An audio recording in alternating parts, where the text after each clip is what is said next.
While talking about pandemic, corona, lockdowns and unemployment, commercial real estate would be among the worst hit sectors as companies are following work from home policies and are unwilling to call their employees in the office. Hello everyone, welcome to the channel Formulating Finance. If you are new here, subscribe and press the bell icon for instant notification on the videos. In this video, we will be discussing about analyzing the impact of COVID-19 on the commercial real estate sector. We will be analyzing the impact of COVID-19 on the commercial real estate sector using Embassy REIT as a substitute for commercial office space and hospitality business, and how COVID-19 had impacted their business. If you are new to the concept of REITs, do watch our coverage on the concept in our previous video. Let's see the results of Q1 FY 2021 operational and financial highlights. In the Q1 2021, revenue stands at 5162 million, a 4% decrease from the same quarter in previous year. Net operating income stands at 4569, that is 1% increase from the same quarter in the previous year. NOI margin is 88%, which is 300 basis point increase from the same quarter in the previous year. Despite lower revenues, the growth in net operating income is attributable to lower operational expenses in the said quarter. Hence, there was a positive offset due to better management of expenses. NOI margins increase when a business is able to spend less on every next single rupee earned. This is one of the best single metric to judge operational efficiency of a business. In the Q1 2021, EBITDA stands at 4507 million, a 3% increase from the same quarter in previous year. EBITDA margin is 87%, which is 500 basis point increase from the same quarter in previous year. Cash flow from operation is at 4243 million, which is a 10% decrease from the same quarter in previous year.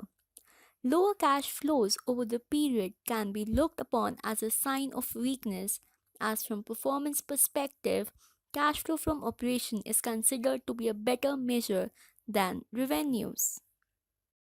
Rupees 4499 million was distributed this year, which is 100% payout ratio, whereas the payout ratio in last year in the same quarter was rupees 4167 million, that was 99.67%.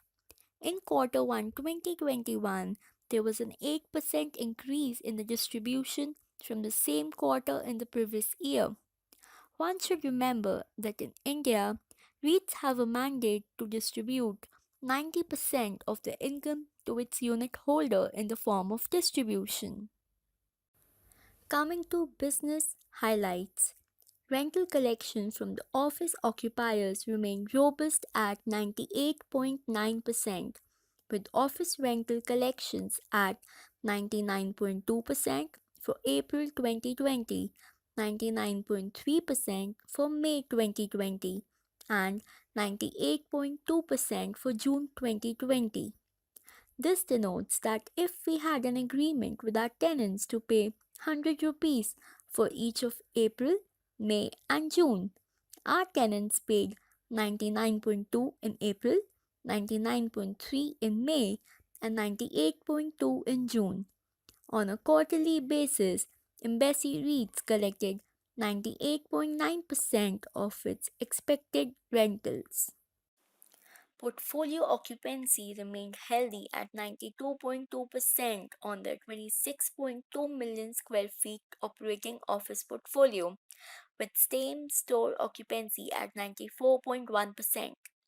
Same store occupancy means how many of the units were rented out with the same clients during the period as compared to the last period. The last period in comparison was June 2019.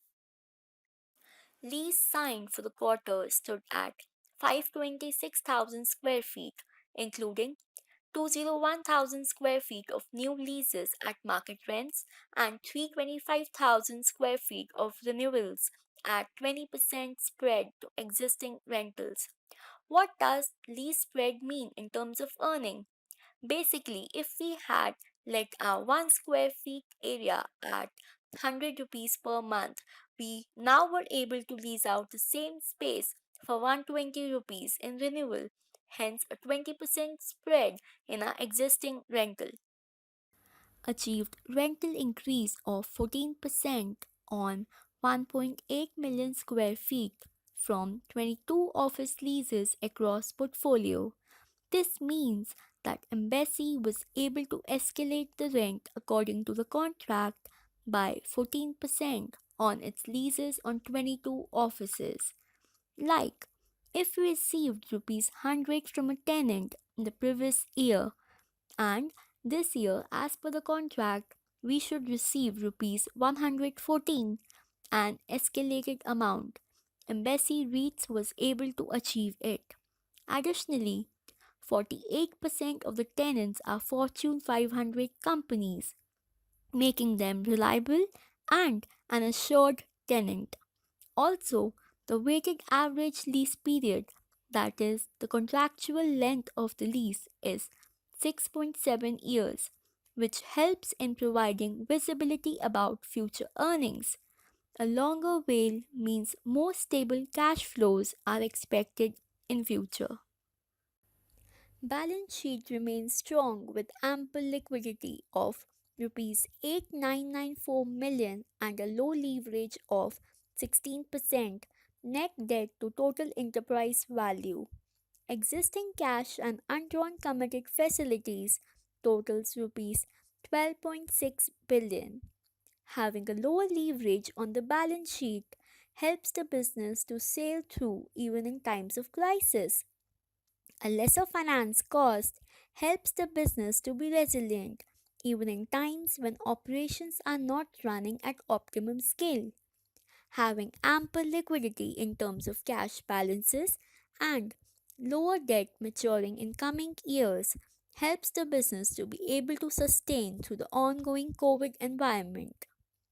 Interest coverage ratio is 3.5 times, which tells us how much is the ability of our business to pay finance cost. In terms of interest coverage ratio, higher the better. Segmented revenue for the quarter 1 was having Bangalore as the highest contributor with 56%, followed by Mumbai, Pune, and Northern Capital Region. Now let's have a look at stock market highlights. If you want to buy Embassy REITs, lot size is 200 units. A unit price is 12% up from March lows. Current price is around 367 rupees per unit, and the stock price once reached a high of rupees 518 and a low of rupees 301. Earning per share is rupees 9.29 and price to earning ratio is 40 times. Dividend yield is 6.7%. I hope all these insights give you a good picture of how the commercial real estate performed in quarter 1 FY 2021. Now it is you to decide whether it stands on your expectations or not. I hope you liked the video. Please like, share and subscribe to the channel and press the bell icon for instant notifications on the video. Thank you all.